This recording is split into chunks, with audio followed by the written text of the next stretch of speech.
رب اشرح لی صدری ویسر لی امری واحلل عقدۃ من لسانی یفقہوا قولی۔ السلام علیکم۔ عنوان ہے حج اسلام کا اہم رکن۔ حضرت ابراہیم علیہ السلام اور حضرت اسماعیل علیہ السلام دونوں باپ بیٹا اللہ کے گھر کی تعمیر کر رہے تھے اور ساتھ ساتھ دعائیں مانگ رہے تھے کہ ربنا تقبل منا انک انت السمیع العلیم، کہ اے ہمارے رب تو ہم سے اس کوشش کو قبول فرما لے، یقیناً تو سننے والا جاننے والا ہے۔ اللہ کے گھر کی تعمیر سے بڑا عزت اور شرف کا کام کیا ہو سکتا ہے؟ اس سے بڑی نیکی کیا ہو سکتی ہے؟ اس سے بڑی سعادت کیا ہو سکتی ہے کہ انسان اللہ کے گھر کا معمار ہو؟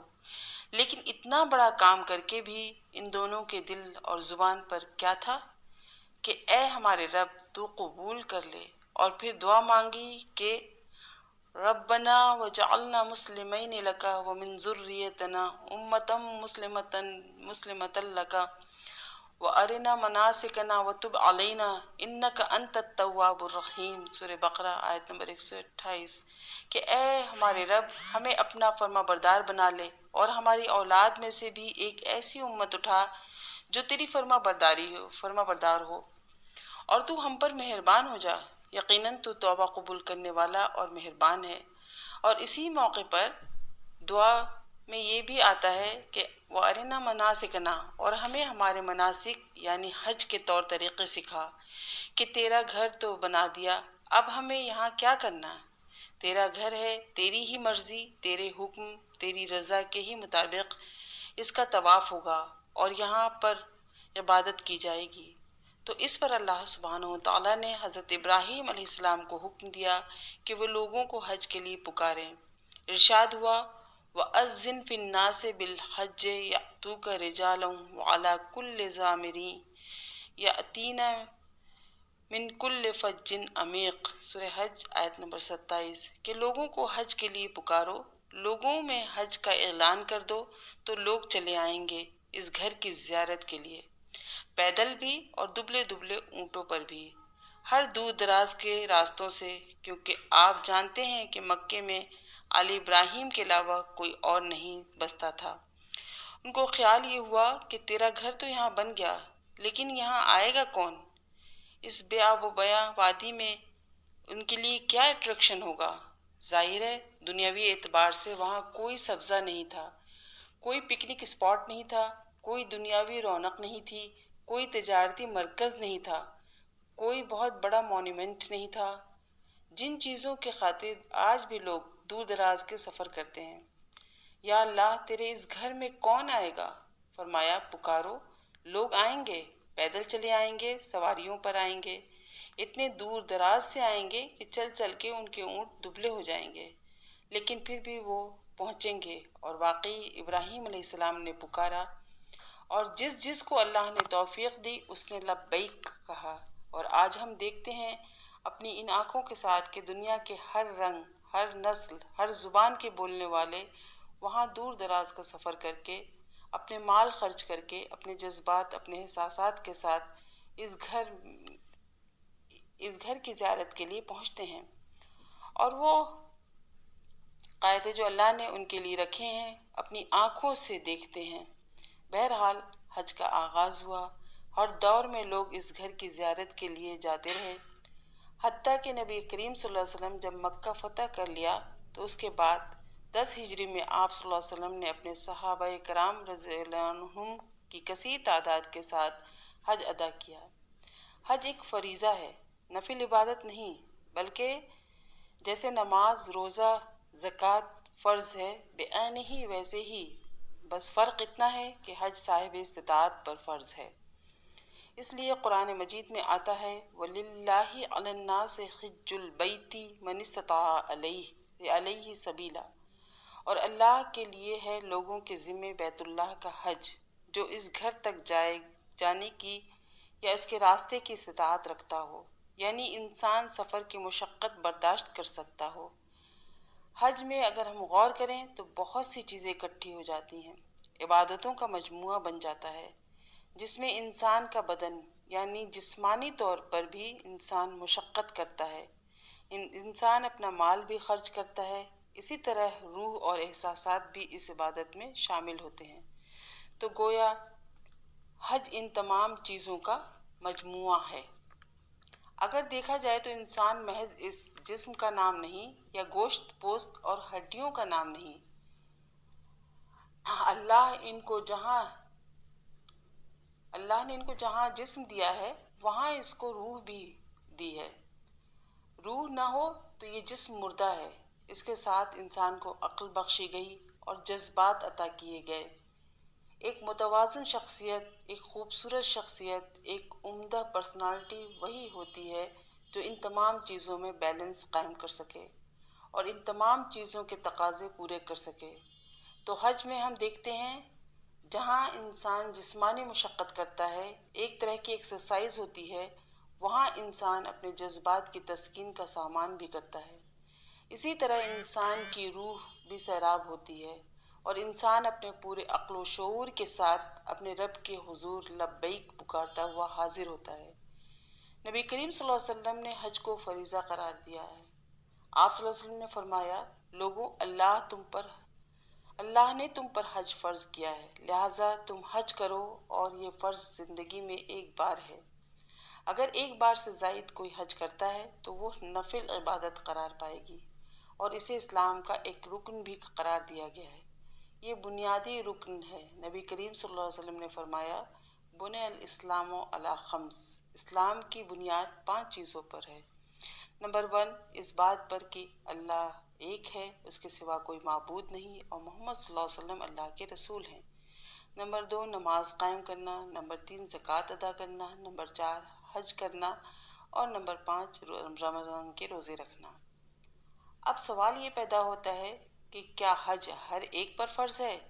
نہیں، حج مسلمان پر فرض ہے، عاقل ہو، بالغ ہو، آزاد ہو، مالدار ہو، یعنی زیادہ راہ ہو اس کے پاس، صحت مند ہو، یعنی ایسا بڑھاپا نہ ہو کہ انسان دوسروں کے لیے باعث مشقت بن جائے، اسی طرح راستہ پرامن ہو، حکومت وقت کی طرف سے کوئی رکاوٹ نہ ہو، عورت کے لیے اس کا محرم ساتھ ہونا چاہیے۔ تو یہ کچھ ایسی شرائط ہیں جن کو جو انسان پورا کر سکتا ہو اس پر حج فرض ہو جاتا ہے، اور جب حج فرض ہو جاتا ہے تو اس پہ تاخیر اچھی نہیں ہوتی۔ نبی کریم صلی اللہ علیہ وسلم نے فرمایا، جو شخص حج کا ارادہ کرے اسے جلدی کرنی چاہیے، یعنی پھر تاخیر نہ کرے، کیونکہ کبھی آدمی بیمار ہو جاتا ہے، کبھی سواری کا بندوبست نہیں ہو سکتا، اور کبھی کوئی اور رکاوٹ پیش آ جاتی ہے۔ ویسے بھی نیکی کے کام میں دیر نہیں کرنی چاہیے، لیکن فرض کی ادائیگی میں تاخیر سخت ناپسندیدہ ہے۔ نبی کریم صلی اللہ علیہ وسلم نے فرمایا، فریضہ حج ادا کرنے کے لیے جلدی کرو، کیونکہ کسی کو معلوم نہیں کہ کیا عذر پیش آ جائے، یعنی کون سی رکاوٹ سامنے آ جائے اور فرض ادا ہو نہ سکے، اور انسان اس دنیا سے رخصت ہو جائے اپنے اوپر ایک فرض کا بوجھ رکھے ہوئے۔ اور ویسے بھی آپ صلی اللہ علیہ وسلم نے بتایا کہ اس شخص کا ایمان خطرے میں ہے۔ آپ صلی اللہ علیہ وسلم نے فرمایا، جو شخص حج نہیں کرتا اور اسے کوئی ضروری کام، بیماری یا ظالم حکومت کی رکاوٹ بھی نہیں، اور وہ پھر حج نہ کرے، تو چاہے وہ یہودی ہو کر مرے یا عیسائی ہو کر مرے، اللہ کو اس بات کی کوئی پرواہ نہیں۔ حضرت عمر ابن خطاب رضی اللہ عنہ کہتے ہیں کہ میں نے ارادہ کیا کہ کچھ آدمیوں کو شہروں میں بھیجوں، اور جن لوگوں نے حج کی استطاعت کے باوجود حج نہیں کیا ان پر جزیہ مقرر کر دوں۔ ایسے لوگ مسلمان نہیں۔ اس لیے فریضہ حج کی اہمیت کو اچھی طرح سمجھ لینا چاہیے۔ اور آپ دیکھیے کہ اللہ تعالیٰ نے قرآن پاک میں ایک پوری سورہ کا نام سورہ الحج رکھا ہے۔ کوئی سورہ الصلاۃ، نماز کے نام کوئی سورہ نہیں ہے، یا زکوٰۃ کے نام سے کوئی سورہ نہیں ہے، یا روزے کے نام سے کوئی سورہ نہیں ہے، لیکن حج کے نام سے سورہ موجود ہے قرآن پاک میں۔ اس سے بھی اس کی اہمیت کا اندازہ ہوتا ہے۔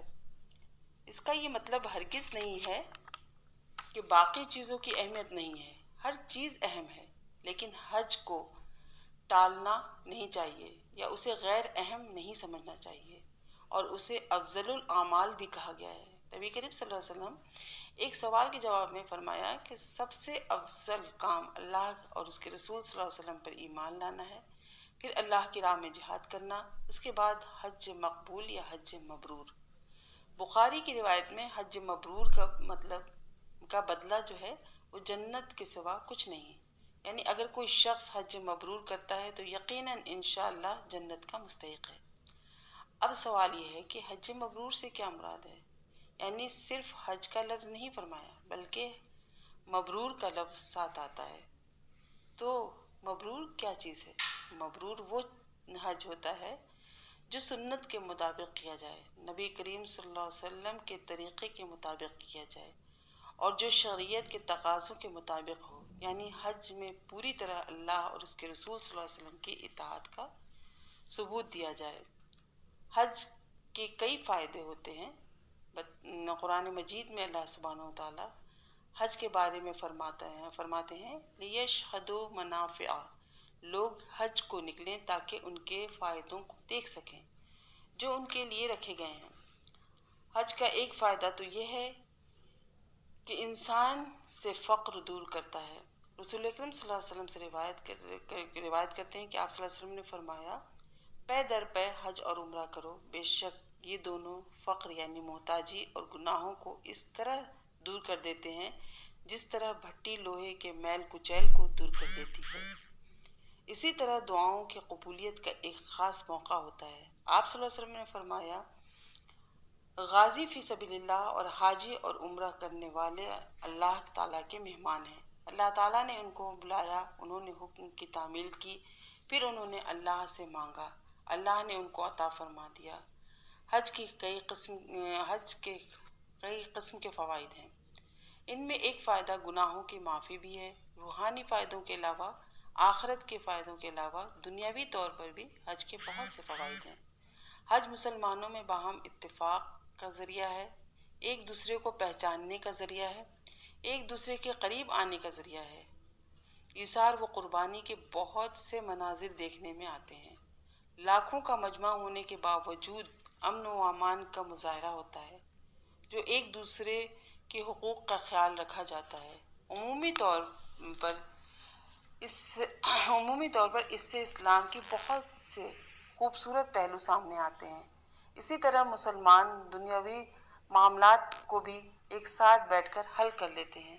بہرحال حج ایک فریضہ ہے، ایک ذمہ داری ہے، جتنا جلد ہو سکے اسے ادا کر لینا چاہیے۔